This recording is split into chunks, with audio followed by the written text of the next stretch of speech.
पर उसी काल को काल व्याल मुख ग्रास त्रास निर्नाश हेतवे, ये काल रूपी सर्प के द्वारा जो हमें तरह तरह से त्रास दिए जाते कि नहीं। कितने लोग कहते दिखते हैं महाराज हमारा समय अच्छा नहीं चल रहा, कहीं तुम्हारे का भी कोई टोटका हुआ तुम्हारे बताइए। कोई का टोटका आता हो आपको, कोई जादू टोना आपको आता हो, कोई चमत्कार आप कर सकते हो तो कर दीजिए, क्योंकि हमारा समय अच्छा नहीं चल रहा। ज्योतिष का व्यापार इसी पर टिका हुआ है।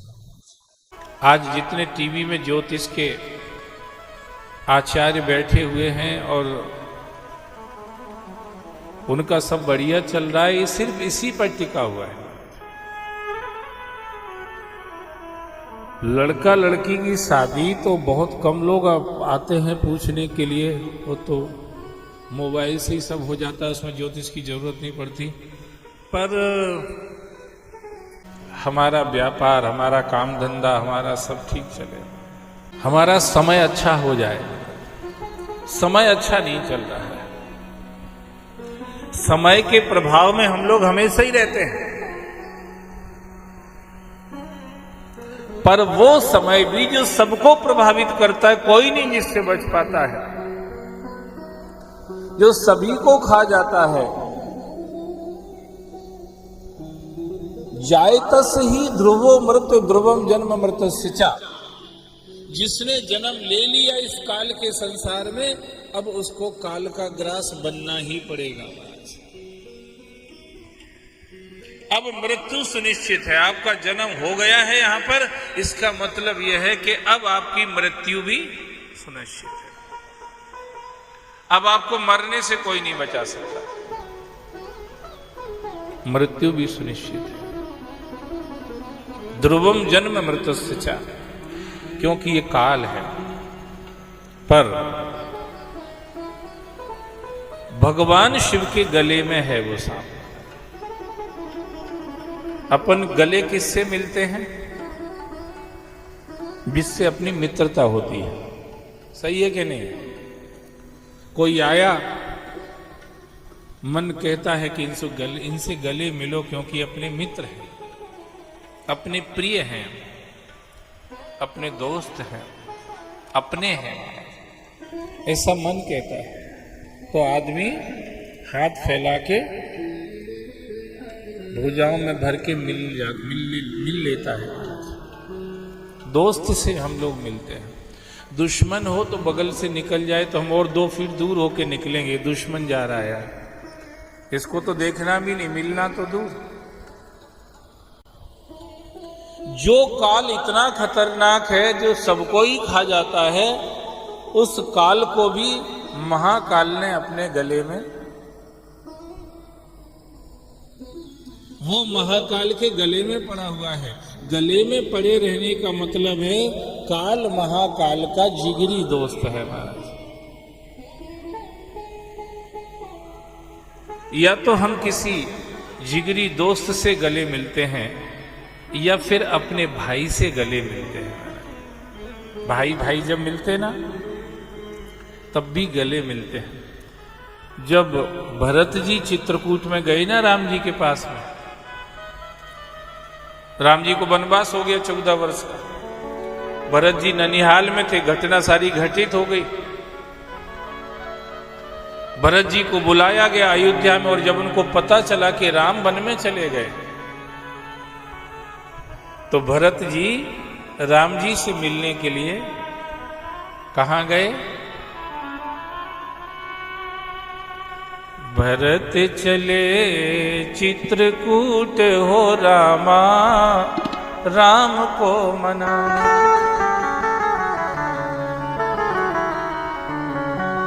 राम को मनाने, भैया लखन को मनाने, लखन को मनाने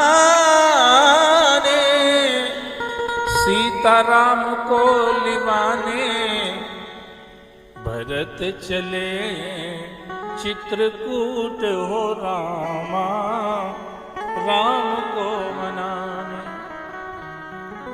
चित्रकूट में जब भरत जी पहुंचे और वहां जैसे ही राम जी को पता चला, राम जी ऋषि मुनियों के बीच में बैठे सत्संग कर रहे थे। राम जी को सत्संग बहुत प्यारा लगता है। आप योग वशिष्ठ को अगर पढ़ेंगे तो योग वशिष्ठ में वशिष्ठ जी के साथ राम जी का सत्संग है। गुरुदेव वशिष्ठ जी, कुल गुरु वशिष्ठ जी के साथ राम जी का सत्संग है। और उस योग वशिष्ठ में जो संवाद है राम और वशिष्ठ जी के बीच में, उसने राम के अंदर इस संसार से प्रबल वैराग्य पैदा कर दिया था। इस संसार के व्यवहार को लेके राम अनमने हो गए थे। जैसे हम लोग हो जाते ना, आज बहू ने ये बोल दिया, आज बेटे ने ये बोल दिया, आज पति ने ये बोल दिया, आज पत्नी ने ये बोल दिया, आज देवरानी ने ये बोल दिया तो जिठानी ने ये बोल दिया तो मित्र ने ये बोल दिया। हम लोग भी अनमने होते कि नहीं होते? बहू कुछ बोल दे तो सास अनमनी। ये संसार है ही ऐसा। योग वशिष्ठ से में वशिष्ठ जी के द्वारा संसार के सत्य को सुनकर के राम जी अनमने हो गए थे, उदास हो गए थे। जो संसार ऐसा है गुरुदेव, इसमें क्या किया जाए? इससे तो अलग रहना ही अच्छा है। कहीं एकांत में जीवन को निकाल दिया जाए, वही अच्छा है। कम से कम मानसिक शांति तो मिलेगी। जितना इन लोगों के बीच में रहेंगे उतनी ज्यादा परेशानियां होंगी, ऐसा राम जी को लगने लगा था। तो राम जी को सत्संग बचपन से ही बड़ा प्यारा लगता था। इसीलिए जब बन जाने की बात आई तो सबसे ज्यादा खुश अगर थे तो राम थे। जिनको वन हो रहा था, जिनको वनवास हो रहा था, वही सबसे ज्यादा खुशी थे।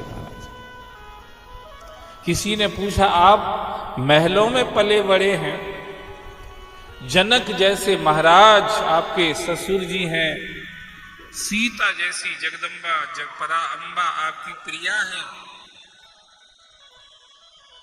आप इन महलों से अब जंगल में भटकते रहोगे, फिर आपको खुशी क्यों हो रही है? राम जी ने कहा, मुझे जंगल में भटकने का दुख नहीं, मुझे वहां संतों के मिलने का सुख लग रहा है। इसलिए जब उत्तर दिया तो यहीं से शुरू किया राम जी ने। मुनिगण मिलन विशेष बनो, सब ही भात हित मोर। मैं वन में जाऊंगा ना तो मुझे सत्संग मिलेगा, साधुओं का संग मिलेगा, संतों का संग मिलेगा। और ये क्या होगा? विशेष, ये विशेष क्रिया है, ये कोई साधारण बात नहीं है। सुत दारा और लक्ष्मी पापी के भी होए, सत्य संगति और हरि कथा जग में दुर्लभ तो है। बेटा बेटी तो पापी के भी पैदा हो जाते हैं, कोई बड़ी बात नहीं है हमारा।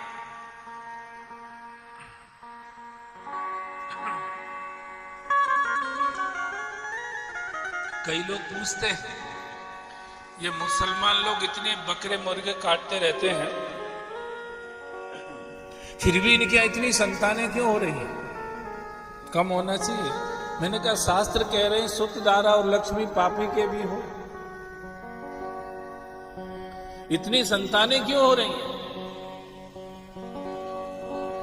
मैंने कहा, भैया ये चीजें पापी के पास भी हो सकती हैं। बेटे बेटियां पापी के भी हो सकते हैं, पत्नियां पापी के भी हो सकती हैं, धन दौलत पापी के पास भी हो सकती है, पर सत्संग और भगवान की कथा ये पापी के पास नहीं मिलेगी आपको। पाप बंत कर सहज स्वभाव भजन मोर तेहि भाव न काऊ। पापी आदमी को हर काम अच्छा लगेगा पर भजन, पापी आदमी को भजन नहीं अच्छा लगता। बस अरे ये कथा वथा से कहीं हो नरी सुनी ली हमने तो कहीं भी नहीं हो।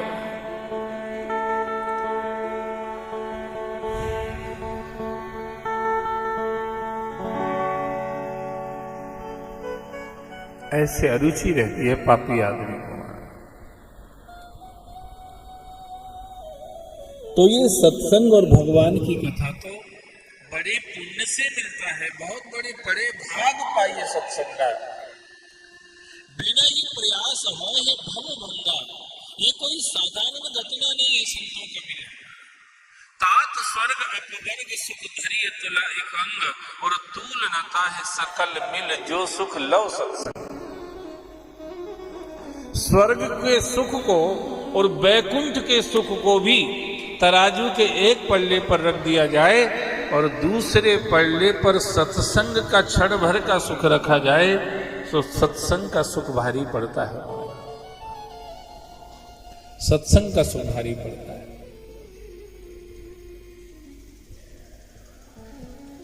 क्योंकि ये भगवान से डायरेक्ट कनेक्ट कर देता है, सीधा परमात्मा से जोड़ता है। इसलिए वनवास जाने का समाचार सुन करके सबसे ज्यादा खुश अगर कोई हुआ था तो राम हुए थे, सबसे ज्यादा। मुनिगण मिलन विशेष बन, सब ही भांत हित मोर, तेहि महापितु आयस बहुर, सम्मति जननी तोर। सत्संग में जाना हो तो पिता आज्ञा ना भी दे तो भी चले जा सकते हो। मार्केट में जाना हो तो पूछ के जाना। भजन करना हो माता पिता आज्ञा ना भी दे तो भी कर सकते हो। पर राम जी कह रहे मेरा तो सौभाग्य है कि हमें तो माता पिता की परमिशन भी मिली हुई है, उन दोनों की इच्छा भी है कि मैं वन में चला जाऊं, तो मेरा तो बड़ा सौभाग्य है। इससे मुझे लगता है कि वन में जाने से मेरा सब तरह से हित ही होने वाला है, सबही भांत सब तरह से हित होने वाला है।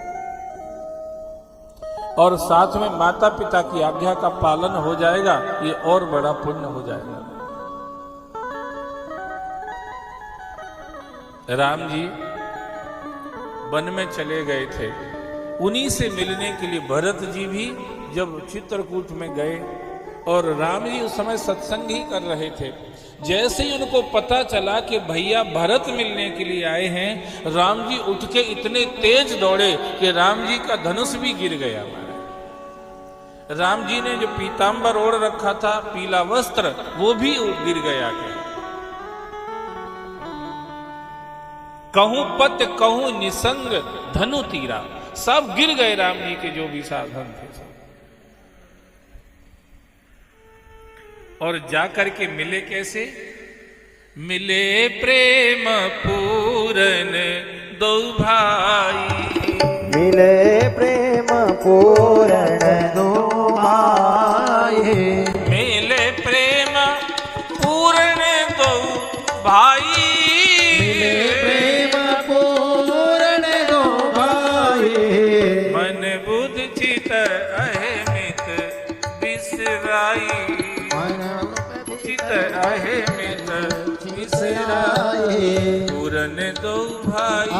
पूरन दो भाई, पूरन दो भाई, पूरन दो भाई। रामायण में फोटो देख, राम और भरत का मिलन का जो चित्र है, फोटो दिया हुआ है, उसको आप देखना। रामायण में दोनों बाहें फैला के एक दूसरे से गले लग के मिल रहे हैं, गले में हाथ डाल के मिल रहे हैं। आदमी किसी से तभी मिलता है गले से लग करके जब उस या तो भाई हो या फिर कोई बहुत बड़ा मित्र हो महाराज। आजकल लोग शेक हैंड करते हैं, शेक हैंड।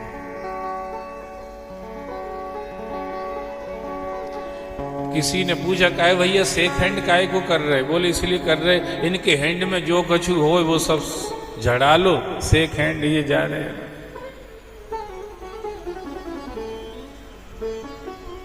आज दुनिया शेक हैंड कर रही है। गले मिलने वाले अब खत्म हो गए हैं, अब गला काटने वाले बढ़ गए। कैसे किसका गला काटा जाए उनकी संख्या बढ़ती चली जा रही है, गले मिलने का काम खत्म है। हमारे यहाँ दशहरे का जो त्योहार मनाया जाता है ना, दशहरा, वो दशहरा का मतलब ही मिलना है महाराज। लोग एक दूसरे के यहाँ मिलने जाते हैं, मिलने जाते पान सुपारी खाते हैं।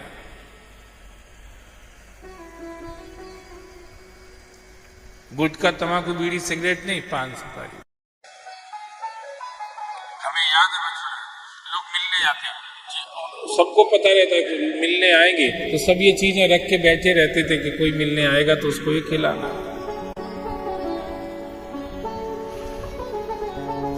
दशहरा मिलने के लिए है,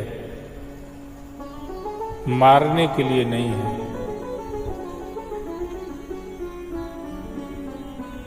लोग दशहरे पे रावण को मारते, पर दशहरे का जो मतलब है वो मारना नहीं है। दशहरे का मतलब है मिलना, मीट टुगेदर, मिले एक दूसरे से।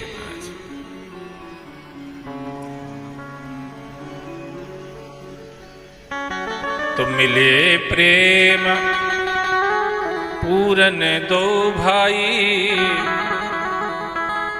मन बुद्धि चित है मिट विसराई। मन बुद्धि चित्त और अहंकार जिनके विकार हमें आपस में एक दूसरे से दूर कर देते हैं, उनसे मुक्त होकर के राम और भरत का मिलन हुआ। जिस समय मिल रहे थे तो दोनों भाई गले से चिपटे हुए थे। ऐसा मिलन प्रेम का मिलन होता है। महाकाल को आप देखेंगे तो उन्होंने सर्प को अपने गले में डाल रखा है। सर्प काल का प्रतीक है, माने महाकाल का अगर सबसे बड़ा कोई दोस्त है तो वो काल है। महाकाल का सबसे बड़ा अगर कोई सबसे अच्छा कोई भाई है तो वो काल है। काल ही उनका भाई है। इसलिए जब शंकर भगवान दूल्हा बन के पहुंचे ना मैना के दरवाजे पर, हिमाचल के दरवाजे पर, तो मैना मंगल थाल लेकर के दूल्हा राजा को मंगल तिलक करने के लिए आई। शंकर भगवान को मंगल तिलक किया दरवाजे पर। अब मैना ने कहा कि भाई हमारे यहाँ का रीति रिवाज ऐसा है कि दूल्हा के साथ साथ दूल्हा के छोटे भाई को भी हम तिलक, सब ट्विस्ट को ठीक करते। नारद जी बड़े एक्सपर्ट हैं महाराज। नारद जी वहां खड़े ही थे। नारद जी ने कहा मैं समझ रहा हूं। कई बार गूंगा आदमी क्या कहना चाहता है उसके नजदीकी लोग जल्दी समझ जाते हैं, है कि नहीं? गूंगा आदमी, गूंगा बच्चा हो, उसकी भाषा को मां जितना ज्यादा समझती है ना उतना बाप भी नहीं समझता। क्योंकि हृदय के संबंध में मां का संबंध बेटे के साथ या अपनी संतान के साथ पिता से भी ज्यादा रहता है। मां जितने हृदय से जुड़ी रहती है अपनी संतान से, बाप नहीं जुड़ा रहता उतने हृदय से।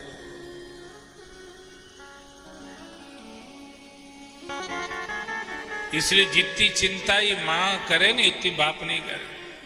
और महाराज मारो छोरो बीमार हुई गयो, महाराज मारे छोरा की शादी नहीं हुई रही है, महाराज मारे छोरा की नौकरी नहीं लगी रही है, महाराज मारे छोरा को काम धंधो ठीक नहीं चली रही। ये सारा प्रश्न मां ही करे, बाप नहीं पूछे कोई से। कहीं हुई हो कहीं नहीं हुई होगी, जाने उनको काम जाने। माँ जगह जगह हाथ जोड़ती फिरे, मेरा छोरा बिगड़ गया है, बिगड़ रहा है, महाराज कुछ कर दो। गलत चीज खाता पीता है, आप कुछ करो उसके लिए। माँ ही सबसे ज्यादा चिंता करती है। जो जितना नजदीकी होगा वो उतना ज्यादा एक दूसरे को समझ पाता है।